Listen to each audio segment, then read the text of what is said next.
here are way too many IEMs. All of these sit under $80 and it's not even all of the options I have here, let alone all of the options on the market. So how are you meant to choose which ones to put your money towards? How are you meant to work out if it's worth spending closer to $80 or closer to $20? Come with me now as I try to find out by going through a whole bunch of under $80 IEMs to see which ones I think are worth a buy.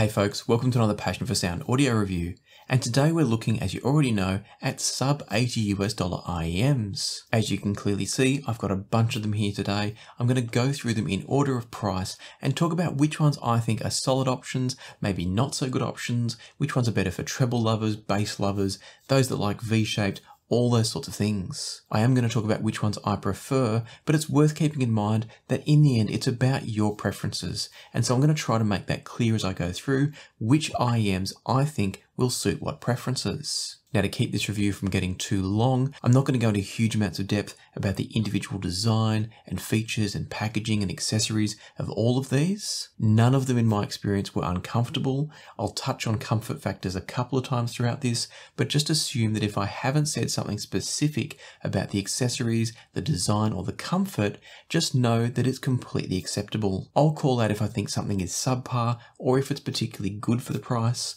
and for everything else, I think it's about on par with what I'd expect. The other thing is that with one exception in this review, I've done all of my testing with JVC spiral dots, and again that's just to keep a fairly level playing field. I have factored that into my conclusions about each IEM though, recognizing that you can always tweak the sound of IEMs with a slight adjustment in the tips. So in other words, if I found that IEM just a little tiny bit bright, I haven't penalized it for that because I know that with a narrower bore tip, like say a spin fit or often some of the included tips, I could pull that treble back just a little bit. So I have factored that in, but I wanted to keep things as level as I could. All of my testing has been done across a whole range of tracks. I'll call out a couple of specific examples, but I'm not going to try and give you a specific example for every single comparison. And I want you to know that I've used a whole range of tracks, a whole range of genres, and a number of different devices. With all that in mind, let's jump into the review, and I want to start by giving us a reference point or a baseline to start with. Late last year, I did another review like this one where I looked at a whole lot of what I would call hyper budget IEMs. I can't recall my exact cutoff on price for that one. It was below $80. I think it was even below $50. But what really matters is that in that entire roundup, the IEM that won was the incredibly affordable CCA CSN here. The build quality on these isn't fantastic. The accessories are just okay, but the sound quality for the price I think is pretty great. I also really liked in that review the BLON BL-01 and BL-03, but I've chosen the CSN as a super budget option to be my reference point for the rest of this review. It's what I think is a good example of a very affordable budget IEM. So I'll start my comparisons by pitting one of these IEMs on my desk against the CSNs and we'll go from there. In case you're not familiar with my previous roundup where the CSN won, what the CSN offers you at its measly $16 price tag is a good sense of bass that's quite well controlled, a good sense of space, a nice level of extension and treble clarity and presence, although it does get a little bit bitey at the higher frequencies of the treble, and an overall tonality that's fairly well balanced. It's a little bit V-shaped probably, but the mids aren't too sucked out. If I had to level a criticism against these,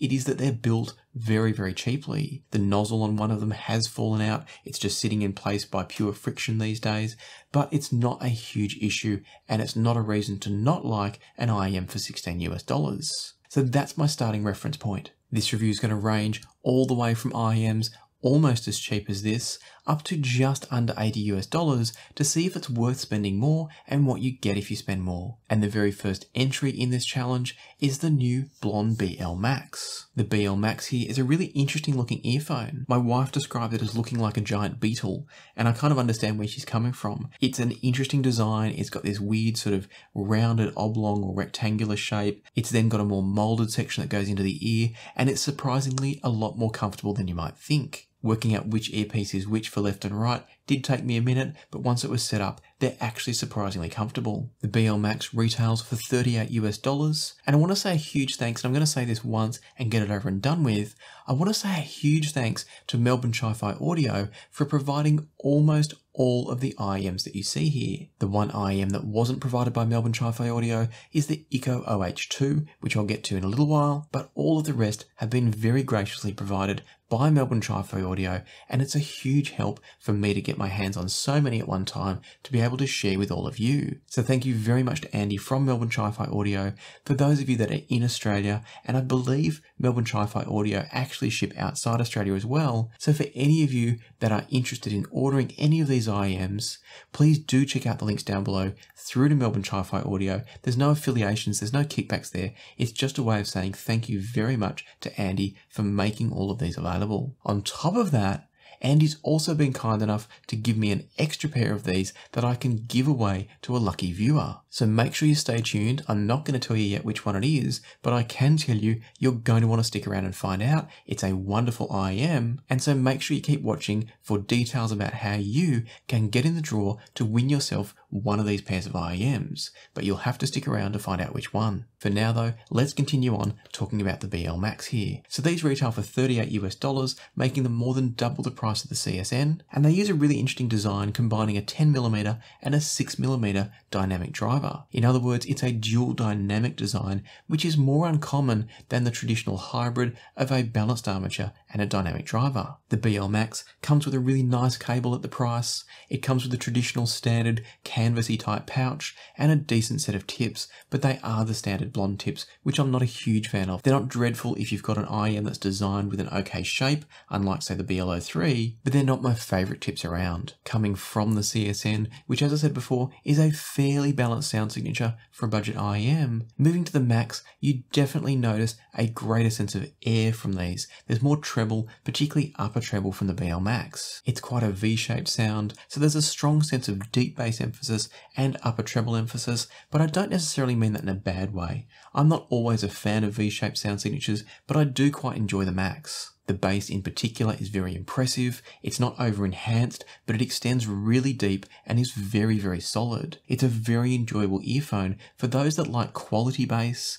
and a decent amount of bass, but not a bass head earphone. I wouldn't describe these as bass enhanced so much as bass present, if that makes sense. Ultimately, I found these to be a very listenable IEM. I have to admit, in my first pass using the CSN and the Max, I did prefer the CSN, but then as part of my preparation for this review, I plugged in literally all of these IEMs and just left them running. So I had a couple of Mojos running, I had all three outputs on the TT2 running, and I just kept playing them to give them all a chance to burn in a bit. And I do feel like the Max improved a bit with burn in. It just relaxed the treble a tiny little bit and let it open up a bit more. So on first pass, the CSN was slightly preferable.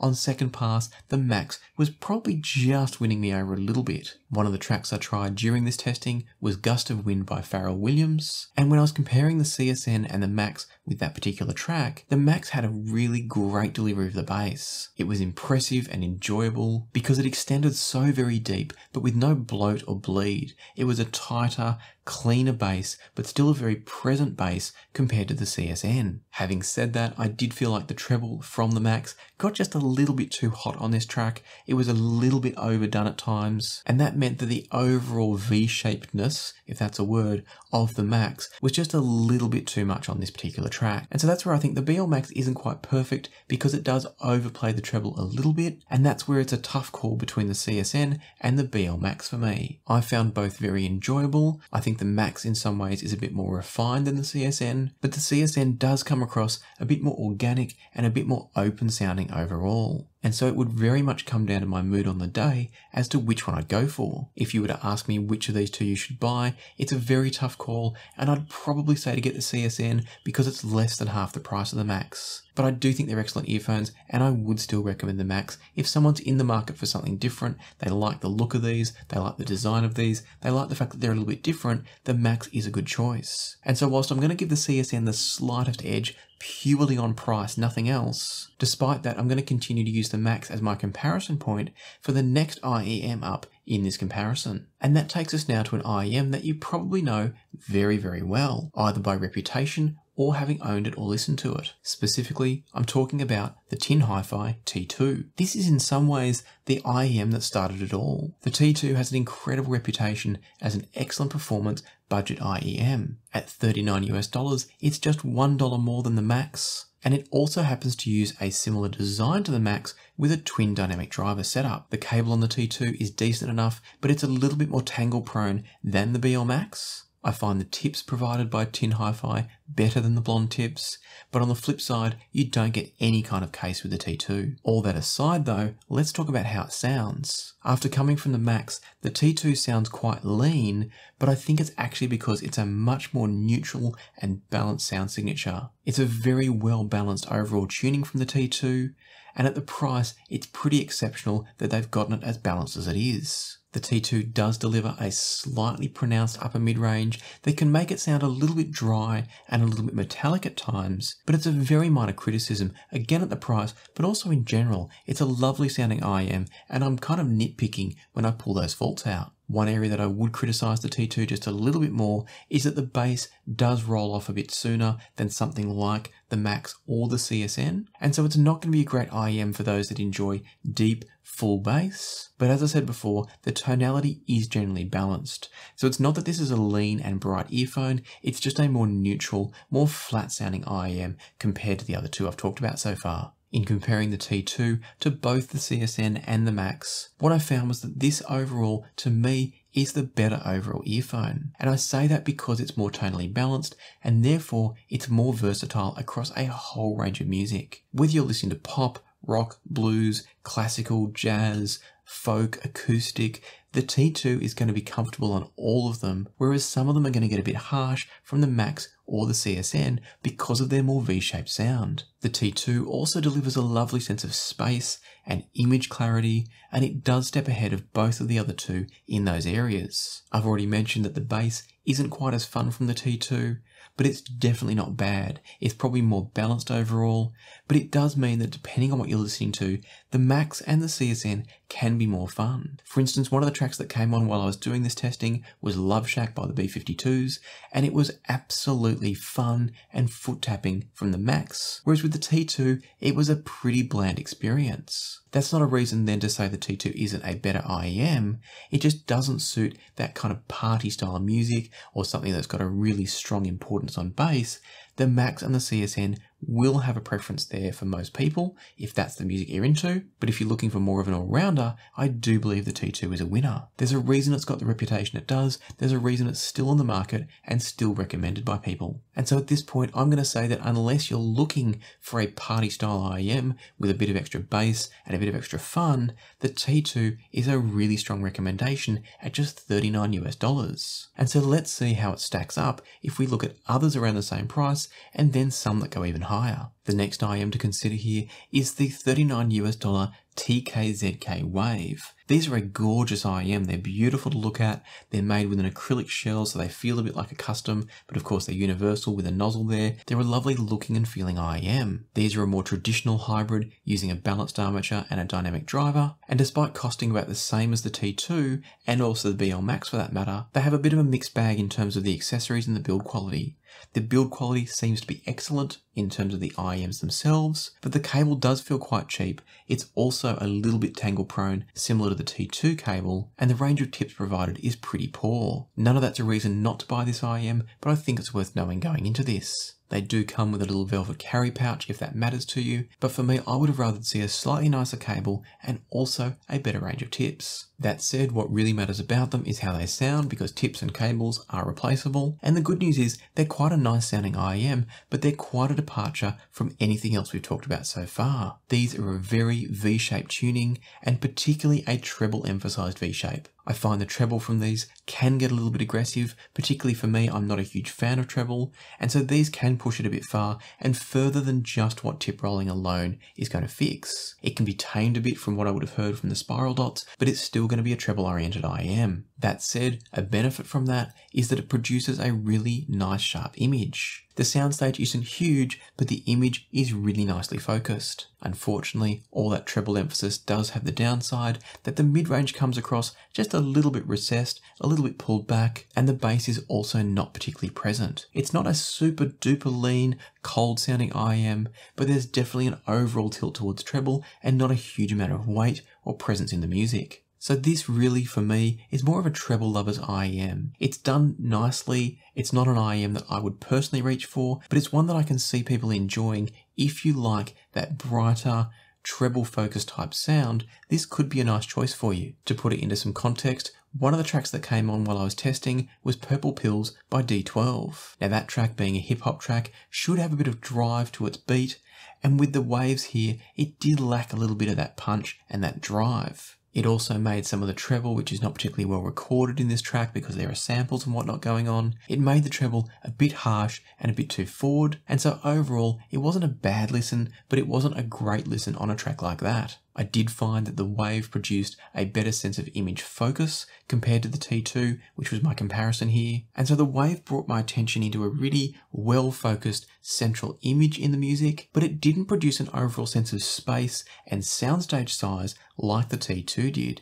So it's a bit of a trade-off. You're getting better image focus in a smaller space and more of almost a conical shaped space versus a slightly lesser focused image on the T2. Not bad, but not as strong as this, but in return for a bigger, wider sense of soundstage. With all that said though, the T2 does win out for me on overall tonal balance and a better general sense of refinement to the sound. Because of the extra treble energy in these, they can get a bit harsh, they can get a little tiny bit grainy in the treble, not too bad, but not quite as smooth as the T2. And that's why for me, I do think the T2 is the better choice because it's more balanced tonally across the board and with better refinement. So if you're looking specifically for a treble lover's IEM, the TKZK Wave could be a good choice, but if you're looking for an excellent all-rounder with some better quality accessories, tips, cable, etc., then I do think the T2 is still the winner so far. And so let's put down the Wave and move on to another IEM that's going to look really familiar. What you're seeing here is not an editing error, this is the Tin HiFi T2 EVO. So yes, it is an evolution of the original T2. It's not replacing the original T2, they're different models. And the T2 EVO is designed to be a new variant of the original T2 style. The T2 EVO will set you back an extra $10 US over and above the original T2, so it's stepping up to $49 US instead of the $39 US for the T2. And so the big question is, what are you getting for your money? Generally what you're getting is almost identical to the original T2 in terms of accessories and bits and pieces. You do get a pouch with the T2 EVO, and the range of tips are slightly different, but otherwise everything looks pretty much the same, other than the physical color, of course. On the inside though, you're getting one less driver. You're getting a single dynamic driver in the T2 EVO compared to the dual drivers in the T2 original. Beyond that, you're also getting some different tuning. The T2 EVO is a brighter tuning compared to the T2, and unless you like a brighter overall sound, I actually do think the original T2 is still the preferable tuning.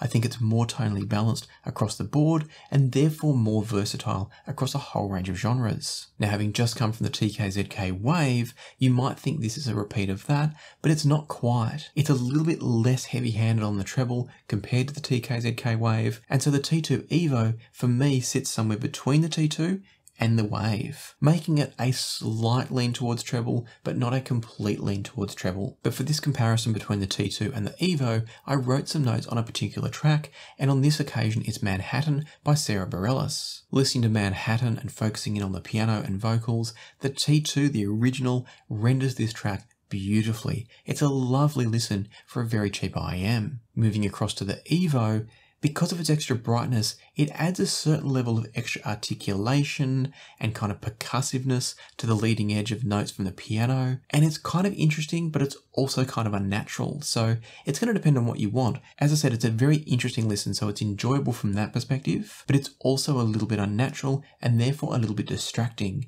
So whether it's better or worse is going to come down to what you're looking for. I personally prefer the naturality of the T2 original, but this is still a really interesting rendition. Something the T2 does very well because of its extra treble is it provides a great sense of texture and air in the female vocals. So if you are a lover of female vocals, the T2 EVO could be a really good choice to add to your collection, but it's still not going to give you the same tonal balance that I think they achieved in the original. The other thing that the different tonalities do is it does make the EVO sound a bit more open, a bit more expansive, whereas comparatively, the T2 now sounds a bit more intimate. To be clear, the T2 isn't an intimate IEM, it's just that the T2 EVO creates more space with its extra treble energy. And so having compared these two back and forth across a whole range of tracks, I feel like the T2 EVO, as I've already alluded to, could be a great choice to add to your collection as almost a female vocals, certain genre specialist type IEM. But if you're looking again for an all-rounder that does it all, it's still for me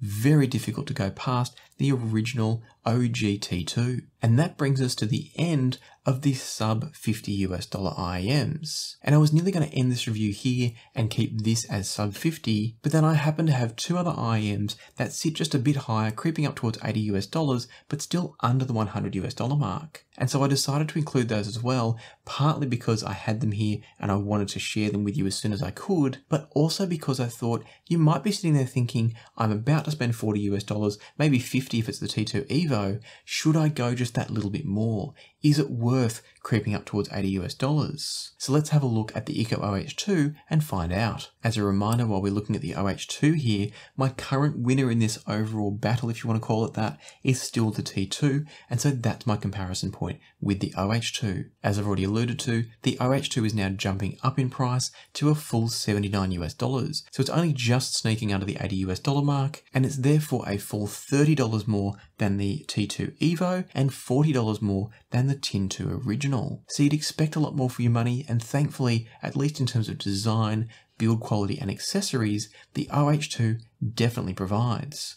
These are a spectacularly beautiful IEM in my opinion. Ikko have a knack of putting out some really lovely designs, and the OH2 is right up there in my opinion with the OH10 as a gorgeous looking IEM. They're also really nicely accessorized, the cable is lovely, although it does hold a little bit of shape, which isn't the best thing, but it seems to drop out and sort of straighten out after a while of use. But the one area I am going to nitpick with the OH2 is that it's gone with the same nozzle design as the recently reviewed OH1s, and that is that it uses an oval style nozzle and therefore comes with a range of custom tips. Now technically you can fit a round bore tip onto the oval nozzle of these, but I can't guarantee you're going to get the best possible seal, and therefore you might be losing out on some bass response. Luckily for me, the tips on these do fit me quite well, but I did also find that they slide down the nozzle. So when I'm pushing them into my ear, quite often the tip pushes down the nozzle and exposes the hard plastic edge of the nozzle where it can sort of gently scratch the inside of the ear canal. Nothing painful or damaging, but just not particularly comfortable. So I've got pretty mixed feelings about the nozzle and tip design of these.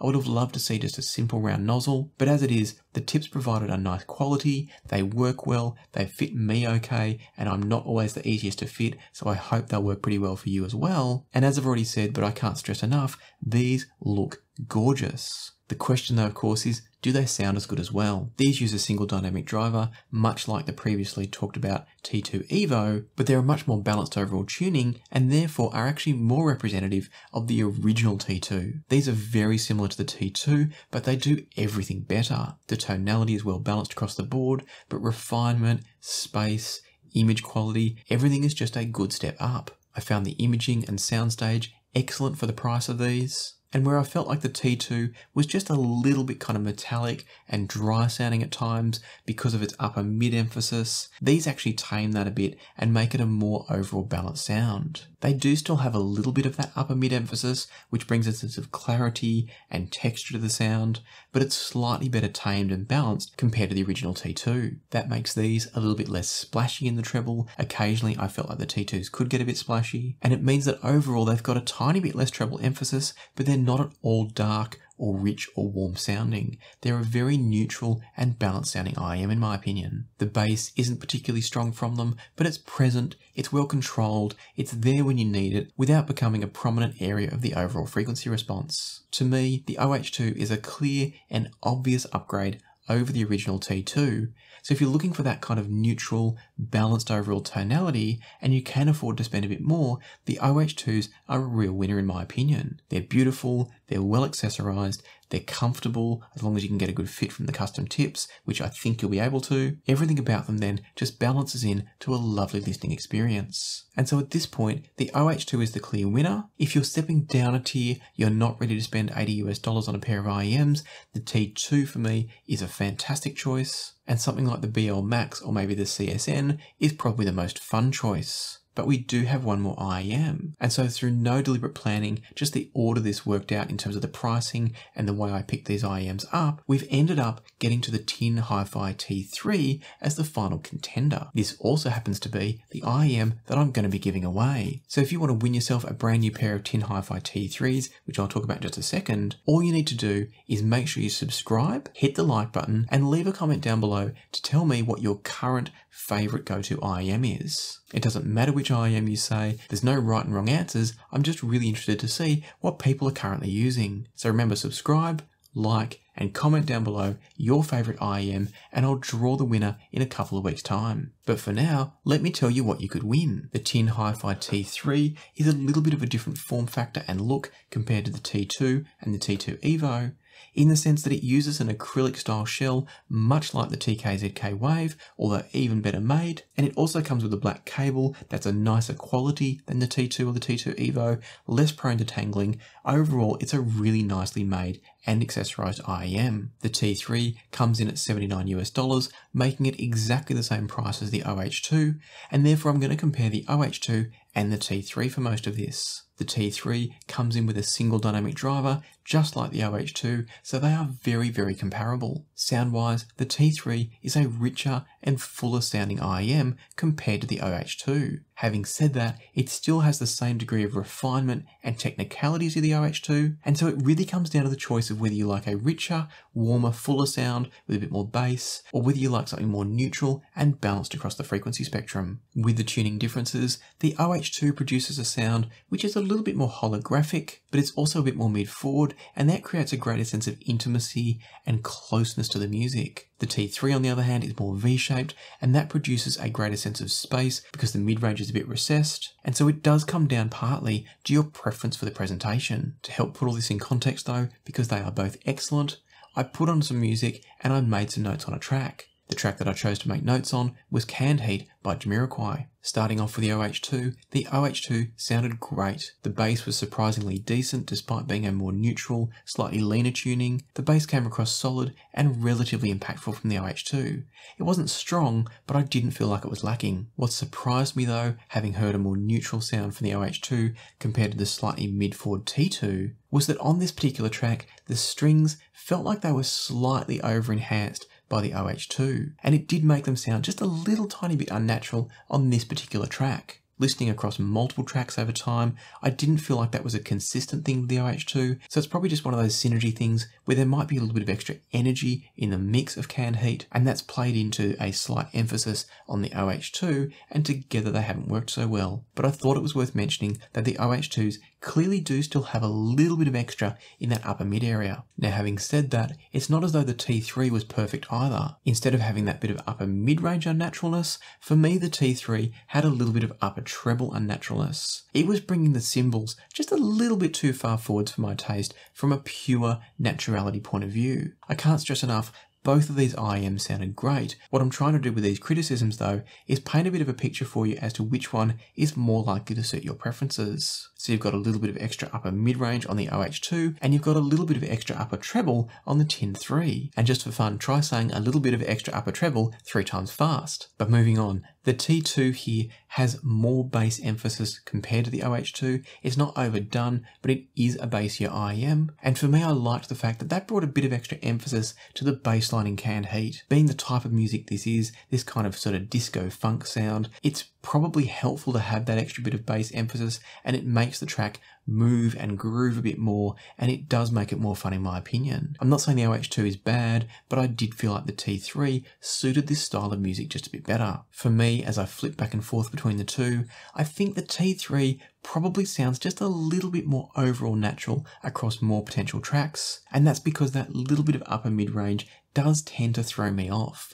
I'm a little bit sensitive to it, not in the sense that it's harsh or unenjoyable, but it just distracts me a little bit when I hear too much emphasis put through the upper mids. So both are excellent. I personally find the T3 just a touch more natural in its overall tonality. It's a little bit closer to what I expect to hear if I'm watching live music, but the upper treble emphasis from this does become a little bit too much on some tracks, so neither is perfect. Before it sounds like the T3 is the clear winner here, I do want to specify that there are some moments of absolute magic from the OH2 as well. Its mid-range presentation is really lovely, and so on some tracks it clearly stepped ahead of the T3, and then on the flip side, on some tracks the T3 clearly stepped ahead of the OH2. Both though were always thoroughly enjoyable, and I would happily have either. Now at this point you might be thinking, what about the $80 band, just that $1 more?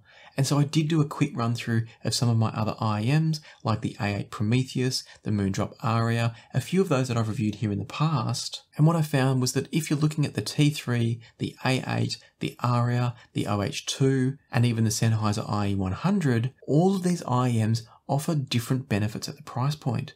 They're all really solid and very hard to go wrong with. For me, if you've got the T3 being warm, you've got the OH2 being quite neutral with just that little bit of upper mid-range emphasis, I find the BLON A8 Prometheus to sit somewhere between the OH2 and the T3. It's got a bit more bass than the OH2, it's a bit more V-shaped, but it's not quite as strong in the bass as something like the T3. Then thinking about things like the Moondrop Aria and the IE100, they're up there more with where the OH2 is, but probably going a little bit leaner in some ways again. And so that $80 tier seems to be a real winner of a price point for those looking for a budget IEM. The T2 is still fantastic at just $40. The Max and the CSN are also excellent for even less, but $80 seems to be where you're getting really excellent bang for buck. If you want to know more about the other IEMs I've mentioned, so the A8, the IE100 and the Moondrop Aria, then do check out my review of the BLON A8 Prometheus for a thorough comparison between all three. For now though, let me bring this to a close a little bit